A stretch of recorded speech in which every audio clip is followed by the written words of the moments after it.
Break کے بعد ایک بار پھر آپ کی خدمت میں حاضر ہیں. جو بقیہ سوالات ہیں آگے خدمت میں پیش کرتے ہیں. ببلو خان، کٹورا تال، کاشی پور، اتراکھنڈ. جاوید بھائی، آپ کو، مولانا صاحب اور آپ کی پوری ٹیم کو السلام علیکم، عید مبارک. وعلیکم السلام ورحمۃ اللہ. میں آپ کا پروگرام دیکھتا ہوں، مجھے اچھا لگتا ہے الحمدللہ. جاوید بھائی، ہم نے پہلے بھی آپ کو سوال بھیجا تھا، ہمیں جو آپ نے جواب بتایا تھا وہ سورہ ہمیں نہیں ملے.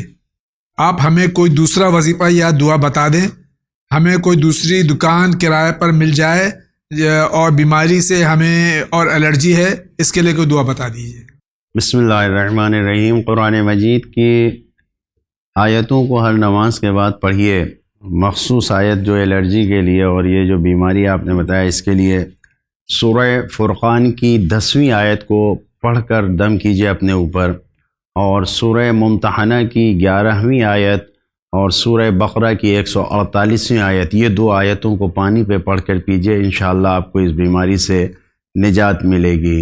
اور رزق و روزی کے لیے سورہ واقعہ کی تلاوت کیجیے اور اس کے بعد دعا کیجیے، انشاءاللہ راستے کھلیں گے انشاءاللہ العزیز. السلام علیکم. علیکم السلام. میرا سوال یہ ہے کہ میں ایئر ہوسٹس سے مطلب کیبن کریو کا کورس کر رہا ہوں، اس جاب کے لیے شریعت میں اجازت ہے یا نہیں؟ بالکل اجازت ہے. کوئی بھی کام اگر آپ سے گناہ کا لیا جائے تو اس کی اجازت نہیں ہے. باقی مباح کام ہے یا آپ اس کے لیے اجازت، اس میں شریعت میں ممانعت نہیں ہے. اگر ایسی ایئر لائن میں جہاں شراب سرو کرنا پڑے تو وہ آپ کے لیے جائز نہیں ہوگا؟ جائز نہیں ہے. حرام کام نہ کریں آپ اس لائن میں جا کے، باقی آپ کے لیے جائز ہے، کوئی حرج نہیں. دوسرا سوال یہ کہ ہم اپنی خود کی لکھی یا بنی ہوئی شاعری کو انسٹاگرام یا یوٹیوب پر ڈال سکتے ہیں؟ اس کے لیے بھی شریعت میں کیا حکم ہے کچھ؟ گمراہ کرنے والی نہ ہو. اگر گمراہ کرنے والی شاعری ہے تو حرام ہے، اور اگر گمراہ کرنے والی نہیں ہے، اصلاح کرنے والی ہے، مدح ہے اہل بیت کی، خدا کی مدح ہے، تو کوئی حرج نہیں ہے. السلام علیکم مولانا صاحب. جاوید بھائی، علیکم السلام. My mother was buried in her father's grave recently. My maternal grandfather died 55 years back. There are no surviving sons, my mother's brothers. Are permissions required from anyone? Graveyard management had given permission. ان کا سوال آگا یہ ہے کہ ان کی والدہ کو ان کے والد کی قبر میں دفن کیا گیا. ان کے جو نانا تھے وہ 55 سال پہلے ان کا انتقال ہوا تھا، اور ان کا کوئی بیٹا نہیں ہے، ان کے کوئی ماموں نہیں ہے. تو کیا پھر بھی پرمیشن کسی کی لینی ہے، جبکہ قبرستان نے اتھارٹیز نے ان کو پرمیشن دی تھی؟ کافی ہے، اجازت ہے. جو اتھارٹی اور قبرستان کی جو اتھارٹی اس نے پرمیشن دی ہے تو کافی ہے، کیونکہ کوئی وارث نہیں ہے، اور جو زمین ہے قبرستان کی ہے تو وہاں والوں کی اجازت ہے تو کافی ہے. السلام علیکم. علیکم السلام. میرا نام محمد ندیم ہے اور میں راجستھان سے ہوں. مولانا صاحب، میں نے سنا ہے کہ 40 دن تک مسلسل گوشت نہیں کھانا چاہیے، اس میں چکن بھی شامل ہے. کیا اس کے بارے میں بتائیے، اور یہ بھی بتائیے کہ چکن یا گوشت ڈیلی کھا سکتے ہیں؟ اس کے بارے میں خلاصہ کر دیجیے. حرام نہیں ہے. اگر آپ 40 دن تک لگاتار بھی گوشت کھائیں تو حرام نہیں ہے، اور اگر بیچ میں چھوڑ کے کھائیں تو بھی حرام نہیں ہے، اور بالکل نہیں کھائیں تب بھی حرام، بالکل نہیں کھائیں تو بھی حرام نہیں ہے. اور چکن گوشت سب ایک ہی جیسا ہے، کوئی اس میں فرق نہیں ہے. شکریہ. السلام علیکم. علیکم السلام. میں وارانگل تلنگانہ سے ہوں. میرا نام محمد شجاع الدین ہے. میرے بزنس سے لکڑی وڈ کا ہے، قرضہ ہو رہا ہے، اس سے بچنے کے لیے کوئی اسٹرانگ وظیفہ بتا دیجیے. ہر نماز کے بعد سورہ طلاق کی 2 اور 3 آیت کو پڑھیں، 3 بار صلوات پڑھیں. اللہ نے جس طریقے سے ہمیں حکم دیا ہے اسی طریقے سے، ان اللہ وملائکتہ یصلون علی النبی یا ایھا الذین آمنوا صلوا علیہ وسلموا تسلیما اللہم صل علی محمد. لہٰذا نبی اور آل نبی پر 3 بار صلوات پڑھیں. سورہ طلاق کی 2 اور 3 آیت کو 3 بار پڑھیں، پھر 3 بار صلوات پڑھیں. انشاءاللہ یہ اسٹرانگ وظیفہ ہے اور آپ کے لیے راستے کھل جائیں گے انشاءاللہ. شکریہ آغا. السلام علیکم. علیکم السلام. السلام. I'm Shahana from Guwahati, Assam. My questions are: can a parent differentiate between sons and daughters, and sons preferred and daughters neglected? پہلا سوال یہ ہے کہ کیا والدین اپنی اولاد میں تفرقہ کر سکتے ہیں کہ بیٹوں کو اہمیت دیں، فوقیت دیں اور بیٹیوں کو نہیں؟ نہیں. بیٹا ہو یا بیٹی دونوں برابر ہیں، لہذا کسی اعتبار سے ہمیں فرق نہیں دینا چاہیے. تعلیم ہو یا دوسرے امور ہوں، سب میں برابر کا کردار رکھنا چاہیے. دوسرا سوال ہے, can the parents be avoided by daughters if they are avoided by parents, especially when daughters speak about law and justice? ان کا دوسرا سوال ہے کہ کیا والدین کو نگلیکٹ اوائڈ کیا جا سکتا ہے جبکہ والدین بیٹیوں کو نگلیکٹ کرتے ہیں اور ان سے بے رخی اختیار کرتے ہیں؟ نہیں، نافرمانی نہیں کیا جا سکتا. والدین جیسے بھی ہوں ہمیں ان کی بات کو ماننا ہے، اور اگر بچے جو ہے ان کی نافرمانی کریں گے تو گناہ ہے، لہذا ان کی بات کو ماننا ضروری ہے. آپ اپنے منطقی طریقے سے، لاجک طریقے سے یعنی ان کو سمجھائیے، بتائیے، اپنی بات کو بتائیے، انشاءاللہ مانیں گے. والدین کو یہ کوشش کرنا چاہیے کہ زمانے کے ساتھ ساتھ، مولا علی علیہ السلام نے فرمایا ہے کہ بچوں کے ساتھ ان کے زمانے میں چلو، نہ یہ کہ اپنے زمانے میں. شکریہ. تیسرا سوال ہے, for a married woman apart from bringing up children home to listen, husband اور پیرنٹس, یعنی ایک شادی شدہ عورت اپنے شوہر کی سنے یا اپنے والدین کی؟ دونوں کی سننا چاہیے بھائی. اسلام میں حکم جائز بات اگر ہو تو جی بالکل، جو جائز و شریعت کے دائرے میں حکم ہے، چاہے وہ والدین کا حکم ہو یا شوہر کا حکم ہو، دونوں کو ماننا ضروری ہے. شکریہ. السلام علیکم. علیکم السلام. میرا سوال یہ ہے کہ ہمارے یہاں ایک آدمی ہے جو امام حسین علیہ السلام کی نظر کرتا ہے, پر وہ دکھاوا بہت کرتے ہیں, جس سے انہیں حلیم کی دیر کری ہو تو وہ میٹ جو ہوتا ہے وہ سب کو اٹھا کر دکھاتے ہیں کہ میرا میٹ گل گیا ہے, یا یہ کیا صحیح ہے؟ ریاکاری کرنا، دکھاوا کرنا کسی بھی کام میں جائز نہیں ہے، اس کا سارا عمل برباد ہو جاتا ہے. لہذا چاہے وہ مجلس ہو یا نظر و نیاز ہو یا نماز ہو، کوئی بھی، یہ سب کام عبادت ہے، اور عبادت میں اگر دکھاوا اور ریاکاری آ گئی تو وہ برباد ہو جاتا ہے، اس کا کوئی فائدہ نہیں ہے. شکریہ. السلام علیکم جاوید بھائی مولانا صاحب. علیکم السلام. ہمارا نام سیدہ نشاد ہے. اور ہاؤ آر یو؟ الحمدللہ. عید الاضحیٰ آپ سب کو مبارک. آپ کو بھی مبارک ہو. اور عید غدیر، عید اکبر آپ سب کو مبارک ہو. اللہ سب کی قربانی قبول کرے. الہی آمین. ہمارا سوال ہے کہ کیا شوہر کو آئی لو یو بولنا گناہ ہے؟ ہمارا شوہر کو جب بھی یہ آئی لو یو بولتے ہیں ان سے پوچھو تو کہتا ہے کہ گناہ ہے. سرکار رسالت مآب صلی اللہ علیہ وآلہ وسلم کی حدیث یہ ہے کہ بہترین قول یہ ہے کہ انسان اپنی زوجہ سے یہ کہے، یعنی قول الرجل للمرأة انی احبک، I love you. ہاں، عربی میں جس کو کہا ہے نبی کریم صلی اللہ علیہ وآلہ وسلم نے انی احبک، کہو یعنی میں تم سے پیار کرتا ہوں، یہ کہنا بہترین قول ہے. لہذا یہ نبی کریم صلی اللہ علیہ وسلم فرماتے ہیں کہ یہ ایک ایسا قول ہے کہ اگر اس کو کہا جائے تو دل سے کبھی محبت، ابدا کا لفظ ہے کہ کبھی بھی محبت ختم نہیں ہوگی. لہذا مرد ہو یا عورت ہو، دونوں ایک دوسرے سے کہہ سکتے ہیں، اس میں کوئی حرج نہیں ہے. البتہ رعایت کرنا چاہیے، ایسا نہ ہو کہ مجمع کے سامنے بھیڑ میں، جیسا کہ آج کا western culture, in Islamic culture ہم کو سکھاتا ہے، جہاں چاہو پیار کر لیا، جہاں نہیں، حد و حدود میں رہتے ہوئے خاموشی سے یہ سب چیزیں کام کرنا چاہیے. شکریہ آغا. I thank you for answering my question. تھوڑی سی اور وضاحت چاہتا ہوں. آج کی سچویشن کو دھیان میں رکھتے ہوئے کوئی اپنا یا دوست جلد قرض دینے کو راضی نہیں ہو تو کیا اس صورت میں زیارت کے بعد خمس نکال سکتے ہیں؟ نیت میں لوگ کوئی غلط ارادہ نہیں ہے، بس یہ بات ہے کہ اگر ابھی خمس نکال دیا تو شاید زیارت سے محروم ہو جائیں گے.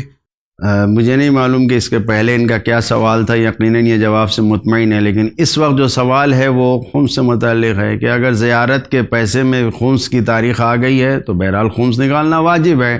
مگر یہ کہ آپ زیارت کا پیسہ زیارت کے لیے ٹور آپریٹر کو دے چکے ہوں، گویا خرچ کر چکے ہوں، کسی کے پاس رکھوا چکے ہوں تو ٹھیک ہے، ورنہ یہ جان لیں کہ ابھی ہم نے عرض کیا اسی پروگرام میں کہ خمس ہو یا خیرات ہو یا صدقات ہو، جو بھی ہے، جب انسان ادا کرتا ہے تو خدا دے دیتا ہے. آپ یہ نہ سوچئے کہ اگر زیارت کے پیسے میں ہم نے خمس نکال دیا تو ہم زیارت سے محروم رہ جائیں گے. یقیناً ایسا نہیں ہوگا. انشاءاللہ آپ کے پیسے میں برکت ہوگی، پیسہ مکمل ہوگا اور انتظام ہوگا، آپ زیارت کے لیے جائیں گے. لہٰذا اس سے غافل نہیں ہونا چاہیے، صدقات خیرات کرنا چاہیے. السلام علیکم مولانا صاحب اور جاوید بھائی. علیکم السلام. علیکم السلام.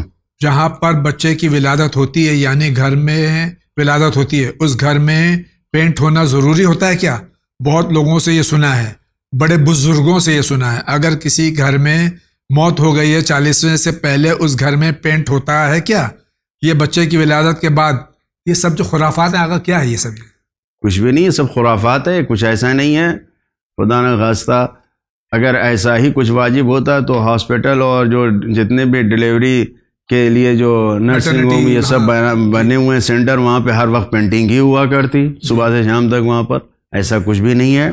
اور نہ ہی جہاں میت ہوتی ہے نہ ہی جہاں ولادت ہوتی ہے, کچھ بھی نہیں, سب پاک طاہر مکان ہے. جو چیز نجاست کی ہے وہ معلوم ہے, اس کو دھونے کو پاک کرنے کو کہا گیا ہے.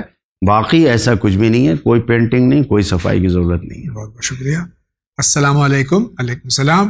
میں ثنا بول رہی ہوں حیدرآباد سے. میرا سوال ہے کہ مجھے ایک رشتہ آیا تھا, وہ لڑکا میرے گھر والوں کو بہت پسند آیا ہے اور مجھے بھی.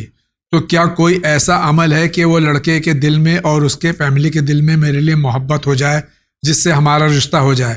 بٹ وہ لڑکا مجھ سے 14 مہینے چھوٹا ہے, ہماری شادی ہو سکتی ہے کیا؟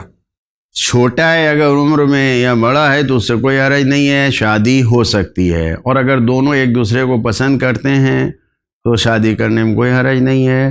محبت بڑھنے کے لیے انسان کو بہترین عمل کرنا چاہیے.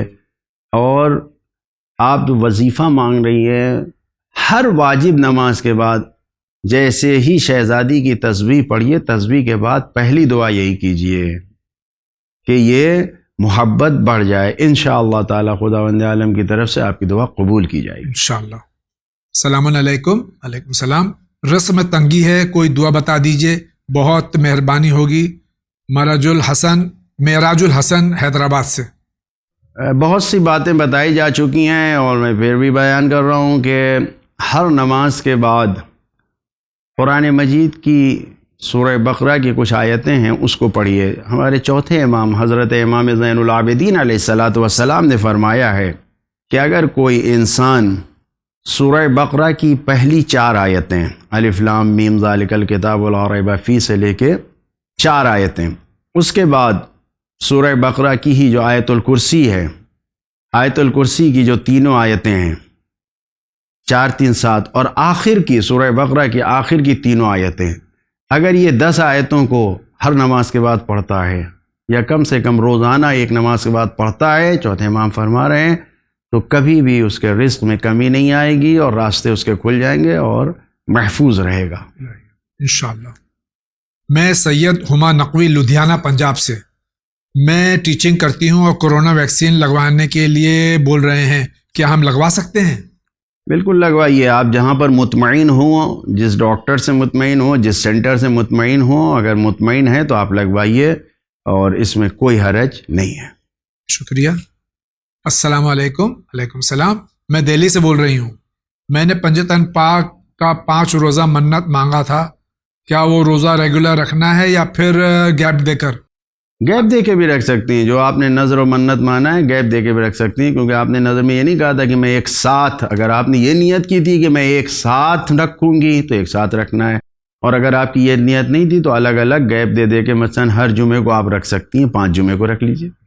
آغا اس میں ایک وضاحت اور فرما دے, بار بار یہاں سے عرض کرتا ہوں میں اور علماء سے التجا کرتا ہوں کہ اگر واجب روزے قضا ہیں تو کیا یہ روزے رکھ سکتے ہیں ہم؟ نہیں, اگر انسان کے پر واجب روزے قضا ہے تو پہلے واجب کو ادا کرے, پھر اس کے بعد منت اور نیاز کے مستحبی روزے رکھے. بہت بہت شکریہ. السلام علیکم. علیکم السلام. پچھلے کئی سالوں سے ایک بقرعید تو مولا علیہ الصلوۃ والسلام کی شادی پر ایک منقبت خوب پڑھی جاتی ہے اور خوب پڑھی جاتی ہے, اور اب لوگ اپنے گھر کے شادی میں بھی خوب پڑھتے ہیں. وہ ہے علی کے ساتھ ہے زہرا کی شادی. اس میں بہت کچھ وہ بھی ہے جو شاید اس وقت ہوا بھی نہیں. میرا سوال یہ ہے کہ ہم 10 سال سے خوب یہ پڑھ سنتے ہیں, کیا اس کا پڑھنا سننا جائز ہے؟ یہ ایسے سوالات ہیں کہ جس کے اوپر مراجع کرام کے دفتر سے بھی سوال کیا گیا ہے اور پوچھا گیا ہے. لہٰذا میں وہ مسئلہ جو خود آغا کے دفتر سے آیا ہے میں آپ کی خدمت میں پڑھ کر آپ کی خدمت میں جواب دے دیتا ہوں کہ جہاں پر یہ بتایا گیا ہے. سوال یہی تھا کہ جو ابھی پیش کیا گیا آپ کے خدمت میں، کیا ایسے قصائد سننا جائز ہیں جس میں شاعر اپنے تخیل اور اپنے خود ساختہ خیالات سے شعر ایجاد کر کے امام علیہ السلام کی جناب زہرا کی شادی کے متعلق یوں اپنا خیال بیان کرتے ہیں، تخیل بیان کریں، جس میں حضرت جبریل علیہ السلام دولہا بنا رہے ہیں، ادریس علیہ السلام مثلا بری لا رہے ہیں، داؤد علیہ السلام قصیدہ پڑھ رہے ہیں، یا فرشتوں، انبیاء اور رسول علیہ السلام کی طرف اپنے خیالات اور تصورات، اعمال، اپنے معاشرے کی رسموں کو ان کی طرف نسبت دیا. کیا یہ قصیدے لکھنا، پڑھنا اور سننا جائز ہیں؟ جواب جو دفتر سے آیا ہے وہ یہ ہے، اگر ان مقدس ہستیوں کی طرف ایسی چیز کی نسبت دے جو مطابق واقع نہیں ہے، جو حقیقت نہیں ہے، اگرچہ وہ شعر ہی کیوں نہ ہوں تو جائز نہیں ہے. لیکن اگر وہ شاعر اپنا ذاتی شاعرانہ تخیل پیش کر رہا ہے اور اس پر کوئی قرینہ بھی لگا رہا ہے، کوئی دلیل بھی لگا رہا ہے کہ یہ اس کا ذاتی شاعرانہ تخیل ہے، تاکہ دوسروں کو اس کے مطابق واقع ہونے کا وہم نہ ہو، شک میں نہ پڑے کہ یہ سوچ لیں سامنے والا، سننے والا یہ سمجھ رہا ہے کہ یہ سب اس کے خیالات ہیں، حقیقت نہیں ہے، تو کوئی حرج نہیں ہے. یعنی شاعر اپنے خیالات کو پیش کر سکتا ہے، لیکن اس میں شرط یہی ہے کہ سننے والے کو یہ یقین نہ ہو کہ یہی سچائی ہے، یہی حقیقت ہے، تو کوئی حرج نہیں ہے. اور اگر ایسا معلوم ہو رہا ہے کہ یہی سچائی ہے، یہی حقیقت ہے، یہ جو شعر میں کہا گیا ہے، تو پھر اس کا کہنا، سننا، پڑھنا جائز نہیں ہے. بہت بہت شکریہ. السلام علیکم مولانا صاحب جاوید انکل. علیکم السلام. میرا سوال ہے کہ مجھے ذاکرہ بننا ہے، لیکن میری ممی پاپا اس کے لیے منع کر رہے ہیں. میں ابھی 10 کلاس میں پڑھتی ہوں اور میرا دل اسکول کی پڑھائی میں سے زیادہ نہیں لگتا اور مجلس ماتم قرآن پہ زیادہ لگتا ہے، لیکن میرے ممی پاپا مجھے منع کرتے ہیں. مجھے کیا کرنا چاہیے؟ دونوں تعلیم پہ دھیان دیجیے آپ. ممی پاپا کو شاید منع کرنے کی ان کی وجہ یہی ہے کہ آپ کا اپنے اسکول کی پڑھائی پہ دل نہیں لگ رہا، اس لیے منع کر رہے ہیں. تو آپ دونوں کو برابر سے کیجئے، اسکول کی پڑھائی کو بھی زیادہ دھیان سے کیجئے اور مجلس ماتم بھی کیجئے. انشاءاللہ آپ کے ممی پاپا اجازت دے دیں گے. دونوں کو کریے ساتھ میں. بہت بہت شکریہ. السلام علیکم جاوید بھائی اور مولانا صاحب. علیکم السلام. اللہ سبحانہ وتعالیٰ سورہ 3 آیت نمبر 4 میں فرماتا ہے، یقیناً ہم نے انسان کو بہترین صورت میں پیدا کیا. سوال ہے تو پھر بہت سارے لوگ بدصورت کیوں ہوتے ہیں؟ اس آیت میں بہترین صورت سے مراد کیا ہے؟ احسن تقویم سے مراد یہی ہے کہ خداوند عالم نے بہترین طریقے سے پیدا کیا ہے. یعنی ائمہ معصومین علیہم السلام نے یہ بیان کیا ہے کہ جتنا بہتر ہو سکتا تھا کہ اب اس سے اچھا نہیں ہو سکتا، ویسا خداوند عالم نے انسان کو بنایا ہے. اب یہ ناقص الخلقت ہونا یا کمی ہونا، یہ سب کی وجہیں تفصیل سے بیان کی گئی ہیں. اگر انسان کے خود کے اعمال ایسے ہیں جن سے وہ خدا کی نافرمانی نہیں کر رہا ہے تو وہ واقعاً اعلیٰ علیین میں ہے، احسن تقویم میں ہے. لیکن اگر انسان اس راستے سے ہٹ جا رہا ہے اور گناہ و نافرمانی کی طرف جا رہا ہے تو اسی میں کہا گیا ہے رددناہ اسفل سافلین، یعنی اسفل سافلین میں آ جاتا ہے. یہ سب کچھ ڈیپینڈ کرتا ہے، یہ سب کچھ موقوف ہے، وابستہ ہے انسان کے اعمال پہ. لہٰذا یہ ناقص الخلقت ہونا، یہ سب کچھ جو آپ کمی محسوس کر رہے ہیں انسان میں، یہ انسان کے اعمال کی بنیاد پر ہے. اس سے خدا کی خلقت میں کیوں؟ اس لیے کہ خداوند عالم نے کہا ہے تبارک اللہ احسن الخالقین. انسان کو پیدا کرنے کے بعد خدا نے احسن الخالقین کہا ہے. اگر انسان خود خراب نہ کرے تو یہ انسان واقعاً احسن تقویم ہے. بہت شکریہ. السلام علیکم جاوید بھائی اور مولانا صاحب. علیکم السلام. میرے 2 سوال ہیں. پہلا سوال یہ ہے کہ ہمارے غیر مسلم بھائی ہم سے اکثر اپنی طریقے سے جو سلام ان کا ہے، جو طریقہ ہے ان کا، وہ کرتے ہیں، اور ہمیں کیا جواب دینا چاہیے؟ ٹھیک ہے، آپ ان کے سلام کا سلام جواب دے دیجئے، جیسے وہ کہہ رہے ہیں ویسے ہی کہہ دیجئے، کوئی مشکل نہیں ہے. ان کا دوسرا سوال ہے کہ ہمیں یقین ہے انشاءاللہ آپ اس بار ہمارے سوال کا جواب ضرور دیں گے. ہم آپ کے سوال کا جواب ضرور دیں گے. کیوں؟ ہم بیٹھے اسی لیے کہ آپ سوال کریں اور یہاں علماء کی خدمت پیش کریں، علماء جواب دیں، ہم سب مستفیض ہوں. یہ شاداب زیدی دہلی سے سوال کر رہے تھے. آغا اسی کے ساتھ میں چونکہ وقت ہمارے پاس نہیں ہے تو میں بہت شکر گزار ہوں کہ آپ تشریف لائے اور سوالات کے جوابات دیے. میں اس امید کے ساتھ میں کہ انشاءاللہ آپ تمام ناظرین کے ساتھ میں اس حقیر کو بھی ان ایام میں جو یہ ولایت کا مہینہ ہے، یہ جو عظیم ترین مہینوں میں سے ایک مہینہ ہے، اور یقیناً یہ مولا متقیان امیر المومنین علی بن ابی طالب علیہ الصلاۃ والسلام کی ولایت کا مہینہ ہے، اتمام دین کا مہینہ ہے، تو اس میں آپ میرے لیے بھی دعا کریں گے؟ انشاءاللہ جی سب کے لیے دعا ہے، آپ کے لیے بھی، اور تمام دیکھنے والے اور سننے والوں کے لیے یہی دعا ہے کہ خداوند عالم ہم سب کو اسی ولایت سے وابستہ رہتے ہوئے اسی پہ زندہ رکھے اور اسی پہ خاتمہ فرمائے. الہی آمین.